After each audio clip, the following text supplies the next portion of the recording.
नमस्कार। वैद्यकीय सुभाषित साहित्यम के 8वें अध्याय पर आ जाते हैं और इन सभी अध्यायों का संदर्भ प्रसंग किस तरह से लिखा जाएगा वो आपको मैंने शुरू के पहले दूसरे तीसरे वीडियो में बता दिया है। बहुत अच्छे से बता दिया है, लिखकर भी बता दिया है। तो प्लेलिस्ट में जाकर आप देख लेना यदि आप बीच में से जुड़ रहे हों तो। और अब हम आ जाते हैं 8वें अध्याय पर, जो कि स्नान विधि विज्ञानी अध्याय है, जिसके अंतर्गत आपको स्नान क्यों करना चाहिए, कैसे करना चाहिए, कितने प्रकार के स्नान होते हैं, स्नान के लाभ क्या हैं, इस सब के बारे में बताया गया है। संदर्भ के अंतर्गत केवल आपको पाठ का नाम बदलते हुए जाना है, बाकी सब वही रहेगा जो एक बार लिखा जा सका है।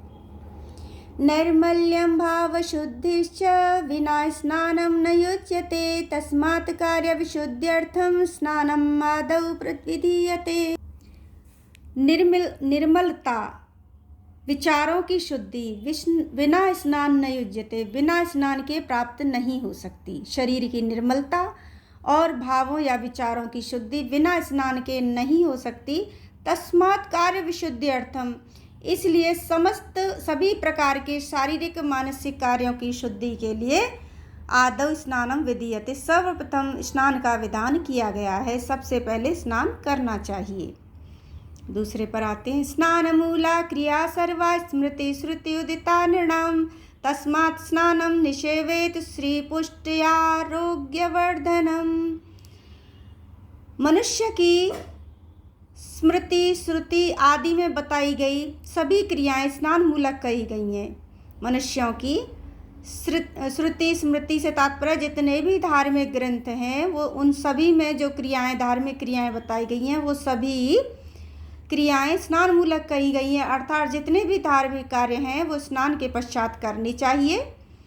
तस्मात् स्नानम निषेवेत, इसलिए स्नान का सेवन करना चाहिए। स्नान करने से श्री यानी कि शोभा, शरीर की शोभा, पुष्ट अर्थात शरीर की तंदुरुस्ती, हेल्थ और आरोग्य की वृद्धि होती है, शरीर में रोग नहीं होते हैं।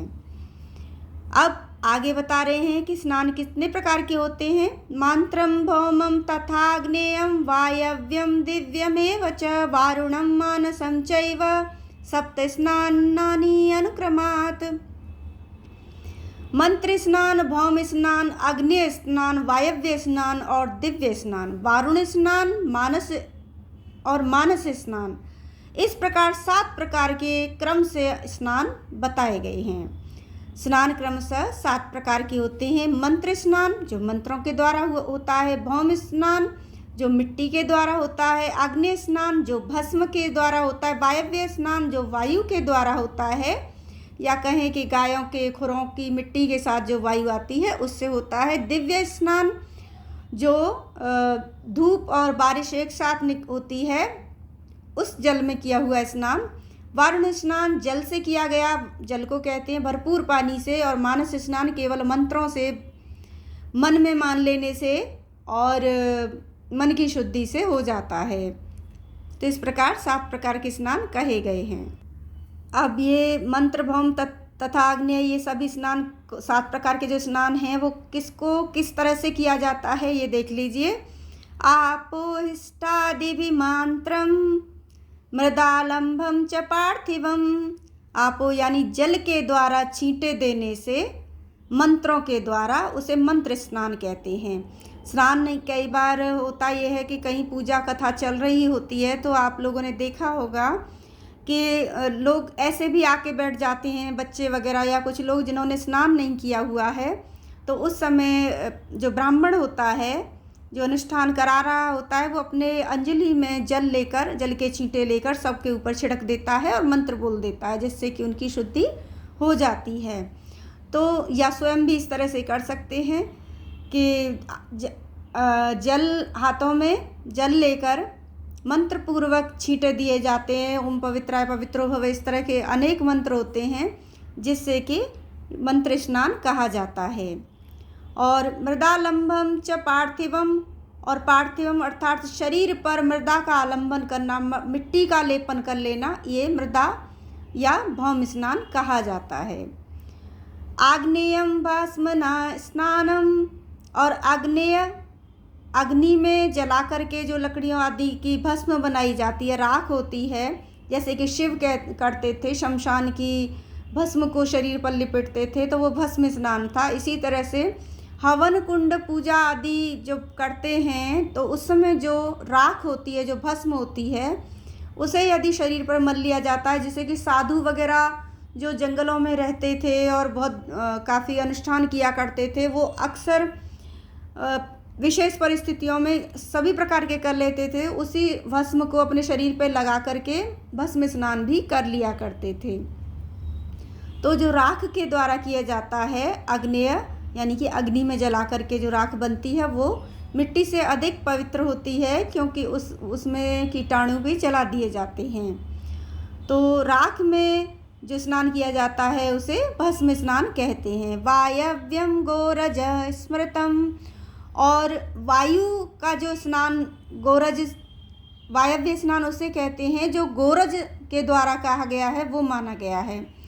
गायों के झुंड के पीछे चलो, जैसे सुबह शाम अक्सर गायों को चराने के लिए किसी समय जाया करते थे, तो गाय जब चलती हैं तो उनके खुरों से धूल उड़ती है, और जो धूल उड़ती है वो वायु के द्वारा पीछे चलने वालों के ऊपर या जो भी आसपास होते हैं उनके ऊपर गिरती है, तो उसे वायव्य स्नान माना गया है। यानी कि गायों के पैरों की धूल से जो स्नान होता है उड़ करके वायु द्वारा, उसे वायव्य स्मृतम, वायव्य स्नान माना गया है। यत्तु सा तपवर्षेण स्नानम तद्दिव्यम उच्यते, और जो आतप सहित यानी धूप के साथ वर्षा के द्वारा जो जल आता है उसमें जो स्नान किया जाता है उसे दिव्य स्नान कहते हैं, क्योंकि वो दिव्य वर्षा कहलाती है। धूप भी निकल रही है और बारिश भी हो रही है तो वो दिव्य बारिश कहलाती है, और ऐसी बारिश में स्नान करना, नहाना दिव्य स्नान कहा जाता है। वारुणम चापगाहम तु, और वारुणम जो है वो अपगाहन करना, यानी जल में भरपूर स्नान करना, अच्छी तरह से नहाना, अवगाहन करना, यानी कि डूब करके नहाना, पूरे शरीर को पर्याप्त मात्रा में तृप्त करके डूब करके जो नहाया जाता है जल के द्वारा, उसे वारुण स्नान कहा जाता है। मानसम ही आत्मचिंतनम, और आत्मचिंतन, अपने विषय में चिंतन करना, मैं सही हूँ, गलत हूँ, मुझे क्या करना चाहिए, क्या नहीं करना चाहिए, इस तरह से अपने मन को शुद्ध कर लेना, उसे मानस स्नान कहा गया है। आगे है सर्वेषाम एव स्नानाम विशिष्टम तत्र वारुणम, सभी प्रकार के स्नानों में जो सबसे विशेष, सबसे श्रेष्ठ कहा गया है वह वारुण स्नान है। यानी कि नदी, तालाब आदि में या कहीं भी स्नानागार में भरपूर जल से स्नान करना, उसे वारुण स्नान कहा गया है, और यही स्नान सबसे श्रेष्ठ है। अधिकांशतः समस्त लोग यही वाला स्नान करते हैं, जिसे हम रोज में करते हैं जल के द्वारा भरपूर, उसे हम वारुण स्नान कहते हैं। अब स्नान कहाँ कहाँ करना चाहिए? नदीषु देव खातेषु तडागेषु सरसु च स्नानं समाचरेन् नित्यं गर्त प्रस्रवणेषु च। नदियों में, देव खातों में, यानी कि जो देव तीर्थ होते हैं, देव नदियाँ, देव तालाब, देव झीलें होती हैं, जिनको जो धार्मिक झीलें, धार्मिक नदियाँ होती हैं, उनकी बात हो रही है यहाँ देव खातेषु, देव स्थानों पर जहाँ जल होता है। नदियों में और जलयुक्त देव स्थानों पर, तालाबों में, सरसों और सरोवरों में, गर्त और गड्ढों में जहाँ साफ जल हो जमा हुआ, प्रस्रवणेषु च, और झरनों में, च और झरनों में, स्नानम समाचरेन् नित्यम, नित्य स्नान का आचरण करना चाहिए, अर्थात नित्य स्नान करना चाहिए। सबसे श्रेष्ठ क्योंकि बताया गया है, जो वारुण स्नान है वही सबसे श्रेष्ठ है, यानी कि जल से नहाना, इसीलिए कहा गया है कि इन स्थानों पर जहाँ जल होता है वहाँ स्नान कर लेना चाहिए। अब इन स्थानों पर यह भी है कि यहाँ तो इनमें सीधा जाके करेंगे तो पानी ठंडा ही होगा, शीतल ही होगा, लेकिन ठंडे पानी को ही सबसे श्रेष्ठ माना गया है। उससे शरीर में रोग नहीं होते, शरीर की क्षमताएं बढ़ती हैं, वो अलग बात है कि अभी ये जिस ठंडे पानी की जिस समय ये लिखा गया है मनुष्य स्मृति है, देखिए तो वहाँ पर ठंडे पानी का मतलब टंकियों का तो होता नहीं था, जो कि इतना शीतल हो जाता है कि सर्दियों में आप नहा ही नहीं सकते। यहाँ जो भूमि से जल आता है उसको ठंडा जल उसको कहा गया है कि उसको गर्म न किया जाए। और भूमि के जल की एक विशेषता होती है कि वो सर्दियों में गर्म आता है और गर्मियों में ठंडा आता है। तो इतना यानी कि हमारी जो शारीरिक तापमान है उसके अनुकूल होता है वो, और फिर भी गर्म पानी से नहाना वो शरीर के स्वास्थ्य के लिए सही नहीं होता।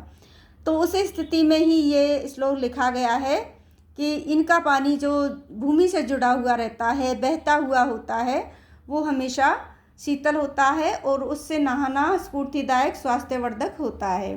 तो हमेशा जल से ठंडे जल से ही स्नान करना चाहिए जब तक कि कोई विशेष परिस्थिति नहीं आ रही हो। यहाँ तक कि जो लोग गर्म पानी से रोज़ नहाते हैं उनको भी कुछ दिन तो ठंडे पानी से नहाने के लिए ही कहा गया है। जैसे कि यहाँ लिखा गया है संकृत्या भानुवारे च सप्तम्याम राहु दर्शने आरोग्य पुत्र मित्रार्थी न स्नायात उष्णवारिणाम। ये कहा है कि संक्रांति के वाले दिन, रविवार के दिन, सप्तमी के दिन और राहु काल में आरोग्य पुत्र और मित्र चाहने वाले को न गर्म पानी से नहीं नहाना चाहिए।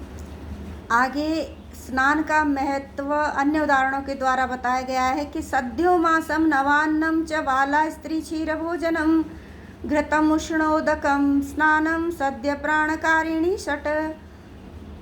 शीघ्र पकाया हुआ मांस, यानी बहुत देर तक बासी मांस नहीं होना चाहिए, ताज़ा मांस, नवीन अन्न जो खेतों में नया नया उग के आता है, और बाला स्त्री यानी कि किशोरी, क्षीर भोजन दूध से बना हुआ भोजन, घी और गर्म जल से स्नान। ये 6 ऐसे हैं जो शीघ्र ही स्फूर्ति देने वाले होते हैं। तो यहाँ यही बताया है कि उष्ण उदक से यानी कि गर्म जल से स्नान करना चाहिए विशेष परिस्थिति में। और फिर साथ ही ये भी कहा गया है, इसका नियम है जो आगे भी आते जाएंगे, कि गर्म जल से यदि स्नान कर रहे हैं तो कभी भी खुले स्थान पर नहीं करना चाहिए। जबकि ऊपर के श्लोक में बताने का तात्पर्य उनका ये है कि स्नान हमेशा शीतल जल से और खुले स्थान पर करना चाहिए, क्योंकि ये सभी स्थान जो होते हैं वो खुले होते हैं।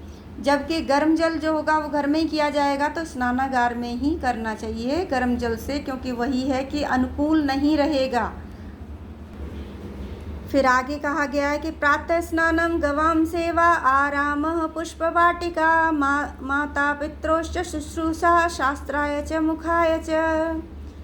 सुबह सुबह स्नान करना, गायों की सेवा करना, बाग की और उपवन यानी बाग और पुष्पवाटिका की, बाग से यहाँ तात्पर्य है जहाँ पे आराम यानी जहाँ हम टहलते हैं, या फूलों की तो पुष्पवाटिका होती है, यहाँ होता है बाग जहाँ की फल आदि की उत्पत्ति होती है, उसे कहते हैं बाग। तो उसे वन भी कहते हैं, उसे आराम भी कहते हैं, क्योंकि वहाँ पे ठहरा जाता है और वहाँ पर हमारे नेत्र और शरीर को जो है वो आराम मिलता है। तो प्रातः स्नान, गायों की सेवा, बाग और पुष्पवाटिका तथा माता पिता की शुश्रूषा सेवा, ये सभी शास्त्रों के मुख कहे गए हैं। यानी कि शास्त्रों को पढ़ने से पहले आप ये सब कर लीजिए तो शास्त्रों ऐसा लगेगा जैसे शास्त्र अध्ययन का लाभ आपको मिल गया हो। और इसका कारण वही है कि प्रातः स्नान करने से शरीर में स्फूर्ति होगी, निरोगी होगा। गायों की सेवा करने से आपको गाय से प्राप्त होने वाले द्रव्य प्राप्त होंगे, और बाग बगीचों में काम करने से क्या होगा कि आपके शरीर की स्फूर्ति बनेगी, आपका एक तरह से व्यायाम हो जाएगा। और माता पिता की इनकी सेवा करने से आपको एक संस्कार और सदाचार मिलेगा, यानी उत्तम श्रेष्ठ जीवन आपको प्राप्त हो जाएगा। आगे कहा है कि स्नान किस प्रकार से करना चाहिए, तो शुकवत भाषणम कुर्यात बकवत ध्यानम आचरेत अजवत चवर्णम कुर्यात गजवत स्नानम आचरेत। यही लाइन है मुख्य। तो शुक यानी तोते की तरह स्पष्ट भाषण करना चाहिए, बगुले की तरह जैसे बगुला करता है ना। आडंबर युक्त कहानी प्रसिद्ध सुनी होगी कि अपने स्पष्ट भाषण के कारण तोता मारा जाता है और जो बगुला होता है वो मिथ्या आडंबर युक्त ध्यान करता है, तो उस तरह का ध्यान करना चाहिए, ये इसमें बताया गया है। हालांकि ये केवल उसके लिए है, यहाँ पर गजवत के लिए ये ध्यान भी करो। ध्यान तो बहुत ऊपर की चीज़ है, इसलिए ध्यान तो हमेशा बनावटी लोगों को दिखाने के लिए नहीं करना चाहिए। जैसे कुछ बच्चे हैं जो पेरेंट्स को दिखाने के लिए कि हम पढ़ रहे हैं और अक्सर फ़ोन वगैरह पे कुछ और ही कर रहे होते हैं, पुस्तक तो बस सामने रखी होती है। अजवत चवर्णम कुर्यात, और बकरे की तरह चवर्ण करना चाहिए, यानी चबा चबा कर खाना खाना चाहिए। और गजवत स्नानम समाचार्य, तो यहाँ ये कहा गया है कि इस तरह से देर लगती है, देर वाली चीज़ें हैं, तो ये तो केवल दिखाने के लिए भी हैं, लेकिन स्नान वास्तव में गजवत करना चाहिए। हाथी टाइम बहुत लगाता है, लेकिन संतुष्टि होनी, यहाँ तात्पर्य नहीं कि हाथी की तरह बहुत देर तक आप पानी को खराब करते रहो, लेकिन आपने देखा होगा कि हाथी तब तक, उसका तो शरीर बड़ा है ना, इसलिए टाइम लगाता है, उस तब तक अपने शरीर पर अपनी सूंड से पानी डालता है, तालाब में रहता है, जब तक कि उसे पूरी तरह संतुष्टि नहीं हो जाती। तो स्नान तब तक करना चाहिए जब तक कि हमें मन को ऐसा ना लगे कि हाँ अब बहुत हो गया, पूरी तरह से संतुष्टि हो गई। गुणादश स्नानशीलम भजन्ते बलम रूपम स्वर्ण वर्ण प्रशुद्धि स्पर्शश्च गंधश्च विशुद्धता च श्री सौकुमार्यम प्रवराश्च नार्य और श्रेष्ठ नारी। अब देखिए, गुणादश स्नानशीलम भजन्ते, स्नान करने वाले व्यक्ति के जो नित्य वारुण स्नान करता है उसके 10 गुण वृद्धि को प्राप्त होते हैं, या उसे 10 गुणों की प्राप्ति होती है। बलम, उसका शारीरिक बल बढ़ता है, रूप निखरता है, स्वर, उसका गला शुद्ध होता है, उसकी आवाज़ श्रेष्ठ हो जाती है, वर्ण प्रशुद्धि, उसका रंग निखरता है, स्पर्शश्च गंधश्च विशुद्धता, और स्पर्श और गंध उसकी विशुद्ध हो जाता है, यानी छूने वाले को अच्छा लगता है, पास बैठने वाले को बदबू नहीं मारती, तो ये वही है, यहाँ उसका स्पर्श और गंध भी उसकी विशुद्ध हो जाती हैं। श्री, और उसके मुख की सुंदरता बढ़ जाती है। सौकुमार्य, उसकी जो तरुणावस्था है वो अधिक समय तक रहती है, और उसे श्रेष्ठ नारी की प्राप्ति होती है। तो जब इस तरह से बुद्धिमान होगा, गुणवान होगा, रूपवान होगा, साफ सुथरा होगा, सुंदर होगा, तो स्पष्ट है कि नारियां उसको श्रेष्ठ पसंद करेंगी, तो उसका श्रेष्ठ नारी की प्राप्ति उसे होना संभव है। आगे चलते, स्नानम नाम मन प्रसाद जननम दुस्वप्न विध्वंसनम शौचस्य आयतनम मलापहरणम संवर्धनम तेजस। स्नान ऐसा है जो कि मन में प्रसन्नता को उत्पन्न करता है, मन में प्रसन्नता को उत्पन्न करने वाला है। दुस्वप्न विध्वंसनम, बुरे सपनों का नाश करने वाला है। शौचस्यायतनम, और पवित्रता का घर है, पवित्रता का स्थान है। जो स्नान है उससे पवित्रता आती है। मलापहरणम, और मलों को यानी कि दोषों को, गंदगी को दूर करने वाला है। संवर्धनम तेजम, और व्यक्ति के तेज का संवर्धन करता है, तेज को बढ़ाता है, उसे तेजस्वी बनाता है। रूप द्योतकरम ऋतु प्रमंथनम, ऋतु नहीं है यहाँ पर रिपु होगा, ये मिसप्रिंट है, यही तो होता है। उच्चारण की अशुद्धि उच्चारण की अब होती है, या फिर गलतियाँ किस तरह से होती हैं, या तो अशुद्ध उच्चारण से अनर्थ होता है, या फिर अशुद्ध मुद्रण से हो जाता है। यहाँ पर छपने में गलती हुई होगी, जिसके कारण देखिए अब कहाँ तो इसको कह रहे हैं रिपु यानी कि शत्रु, और कहाँ कह रहे हैं इसे ऋतु यानी कि संभोग। तो ये यहाँ इसका अर्थ है कि शत्रु का नाश करने वाला है, शत्रुओं का, और यहाँ पर कहेंगे कि उसका जो ऋतु की क्षमता जो होती है उसका नाश करने वाला है, ये इसका अर्थ हो रहा है, जो जिससे कि पूरा ही अनर्थ हो जाएगा। जैसे कि आजकल एक वो काफ़ी टाइम से चल रहा था कि ढोल गंवार शूद्र पशु नारी सकल ताड़ना के अधिकारी, या ये सब तारण के अधिकारी, तो इस तरह से आ रहा है। तो उसमें केवल उच्चारण की वो अशुद्धि है। 2 धातुएं होती हैं, त्रा धातु और ताड़ धातु। त्रा यानी रक्षा करना, और ताड़ यानी कि मारना। और आपने देखा होगा कि जैसे बिहार जैसी जगह है जहाँ पर ड़ को र कहा जाता है, जैसे सड़क को कहेंगे सड़क, और अगर कुछ हरियाणा राजस्थान इधर जाओगे तो र को भी ड़ कहकर बोलते हैं, तो ये हो जाता है बिल्कुल उल्टा। उसका अर्थ है कि सकल तारणा के अधिकारी, या ये सब तारण के अधिकारी, जैसे कहते हैं ना, ओ तारणहारे यानी कि रक्षा करने वाले। तो उसमें उनको उसका अर्थ है कि इन सभी की रक्षा करनी चाहिए, ढोल की, गंवार की, शूद्र की, पशु की, नारी की। और समुद्र के लिए ऐसा कहा गया है कि समुद्र नहीं मान रहा था, तो यानी कि समुद्र गंवार है। और रक्षा कैसे की जाती है? उसको ज्ञान देकर, उसको शिक्षा देकर, उस जो दुर्बल है उसकी प्रति युद्ध के द्वारा उसकी रक्षा की जाती है।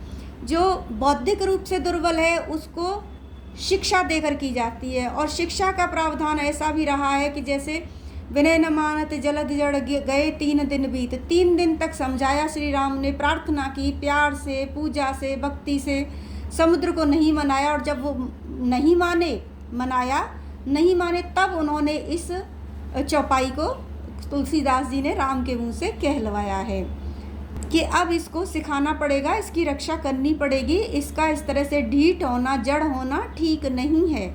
और शिक्षा के जो हैं अनेक तरीके भी होते हैं। विद्यालयों में आप देखोगे तो अनुशासन सिखाया जाता है, जिसके अंदर तरह तरह के तरीके अपनाए जाते हैं। साम दाम दंड भेद वाली नीतियाँ होती हैं, कहीं तारीफ करके, कभी प्यार से, कभी लालच देकर कोई शिक्षा दी जाती है, तो कभी भय दिखाकर भी शिक्षा दी जाती है। तो उनको फिर धनुष निकाल करके, धनुष बाण उठा करके राम ने भय दिखाया कि अब इस तरह से राजी राजी नहीं मानोगे तो गैर राजी।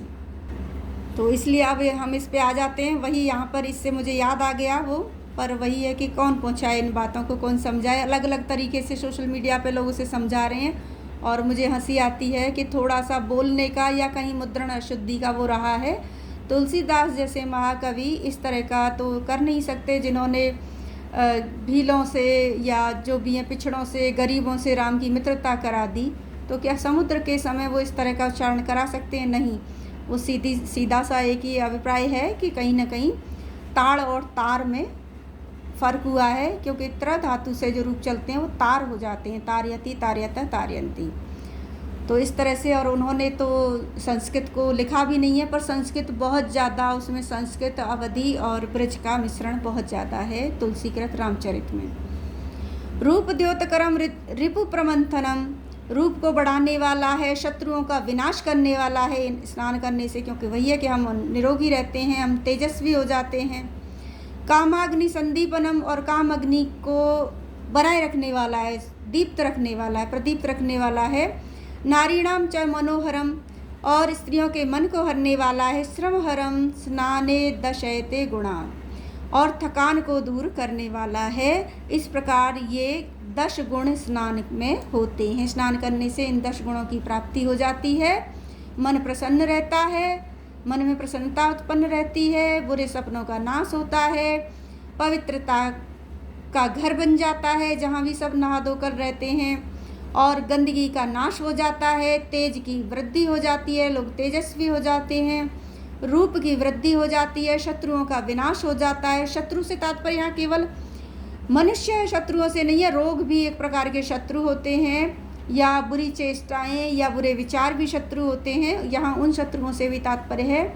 और कामाग्नि संदीपनम यानी हमारी कौमार्य अवस्था को प्रदीप्त रखता है, और स्त्रियों के मन को हरता है, लुभाता है, थकान को दूर करता है। इस प्रकार स्नान से 10 गुणों की प्राप्ति हो जाती है।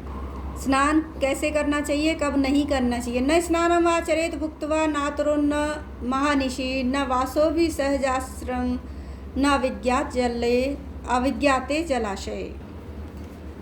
न स्नानम आचरित भुक्त्वा, खा करके कभी भी स्नान नहीं करना चाहिए। खाना खा के कुछ लोग स्नान करने जाते हैं, खाना खाने से पहले स्नान करना चाहिए। खाना खाने के बाद यानी तुरंत बाद तो स्नान बिल्कुल करना ही नहीं चाहिए, उसमें कुछ घंटों का अंतर बताया गया है। नातरो, और बीमार होने पर भी स्नान नहीं करना चाहिए। न महानिशी, और आधी रात में भी स्नान नहीं करना चाहिए। न वासो भी सहजाश्रम, बहुत सारे वस्त्र पहनकर भी असहज रूप से स्नान नहीं करना चाहिए। और न विज्ञाते जलाशय, जिस जलाशय के बारे में पता ना हो, किसी अनजान जलाशय में, क्योंकि वहाँ पे जीव जंतु हो सकते हैं, वहाँ का पानी विषैला भी हो सकता है, इस तरह से वहाँ भी स्नान नहीं करना चाहिए अनजान जलाशय में। बहुत सारे वस्त्रों को पहन के करोगे तो शरीर पूरी तरह से शुद्ध हो नहीं पाएगा, और आधी रात को या बीमार होने पर या खाना खाकर अगर कर रहे हैं तो वो हमारे शारीरिक स्वास्थ्य के लिए सही नहीं है। अशिरस्कं भवेत् स्नानं स्नानाशक्तौ तु कर्मिणाम आद्रेण वाससा वा स्यान्मार्जनं दैहिकं विदु। ऐसा माना गया, ऐसा जानना समझना चाहिए कि अगर आप अशक्त हो, अगर आप बीमार हो तो अशरिष्कं भवेत् स्नानम स्नानाशक्तौ तु कर्मिणाम। स्नान कर्म को करने में यदि आप अशक्त हैं, स्नान नहीं कर सकते हैं, कोई ऐसी परिस्थिति आ गई है तो जैसे कि बीमार हैं, तो अशरिष्कं भवेत् स्नानम, सिर को छोड़कर स्नान कर लेना चाहिए। अथवा आर्द्रेण वासा, गीले कपड़े से स्यान मार्जनम, शरीर को दैहिकम, शरीर को मार्जनम स्यात्, पोंछ लेना चाहिए, पूरे शरीर को गीले कपड़े से पोंछ लेना चाहिए, ऐसा विद्वानों ने कहा है। अशक्तौ वारणे स्नाने अग्नि आदि समाचरित।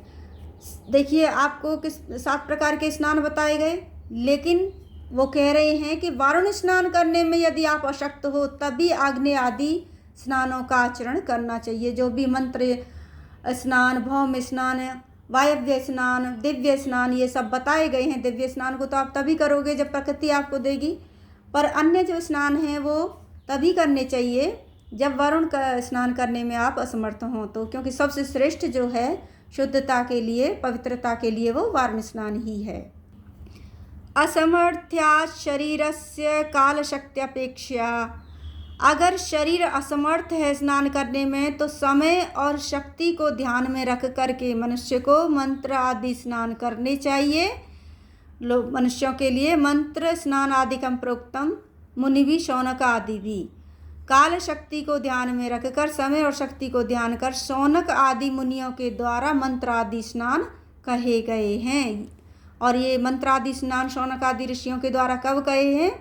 जब यदि आप शारीरिक स्नान करने में असमर्थ हों तो समय को देखें। यदि आपको दिव्य स्नान या वारुण स्नान या वायव्य स्नान मिल रहा है करने को समय के अनुसार तो वो कर लीजिए, और आप में क्षमता हो उस क्षमता के अनुसार वही स्नान कर लीजिए। स्वधर्मे स्थिरता स्थैर्यम धर्मम इंद्रिय निग्रह स्नानम मनो मल त्यागो दानम वै भूत रक्षणम। अपने धर्म में स्थिरता, स्थैर्य है। स्थैर्य क्या है? अपने धर्म से कभी डिगना नहीं है, अपने ही धर्म पर टिका रहना, ये स्थैर्य है। धर्म इंद्रिय निग्रह है, और इंद्रियों का निग्रह कर लेना ही धर्म है। अपनी समस्त इंद्रियों पर, अपनी कामनाओं पर, अपने इंद्रियों के जो विषय हैं वो कामनाओं को जागृत करते हैं, उन पर नियंत्रण करना, यानी कि पूरी तरह आत्मनिग्रह करना। स्नानम मनोमल त्यागो, और मन के मैलों का त्याग करना ही स्नान है। जल से स्नान करने पर भी यदि मन के मल आपके साफ नहीं हुए, आपके मन को शांति स्वच्छता नहीं मिली तो सारे स्नान व्यर्थ हैं। वो कहते हैं ना कि मन शुद्ध तो शव शुद्ध, वही बात है यहाँ पे। दानम वै भूत रक्षण, और प्राणी मात्र की रक्षा के लिए जो किया जाता है उसी को दान कहा जाता है। दान वो नहीं है कि जो लोगों को मारने के लिए किया जाए। न जलाप्लुत देहस्य स्नानम इति अभिधीयते स स्नातो यो दम स्नात शुचि शुद्ध मनोमलम। जल से आप्लुत गीली देह को न स्नानम अभिधीयते, जल केवल शरीर को जल से गीला करना ही स्नान नहीं कहा जाता। स्नातो, स्नान तो वह, नहाया हुआ तो वह है। जल से गीली देह वाला ही स्नान किया हुआ नहीं होता है, बल्कि नहाया हुआ तो वह है जो दम स्नात शुचि शुद्ध मनोमल, जो अपने शम दम आदि के द्वारा, यानी इंद्रिय निग्रह के द्वारा, आत्मनियंत्रण के द्वारा मन को पवित्र और शुद्ध कर लेता है। मन के मैलों को दूर करता है, मन को शुद्ध और पवित्र करता है, उसी को हम पूरी वास्तव में नहाया हुआ मानते हैं।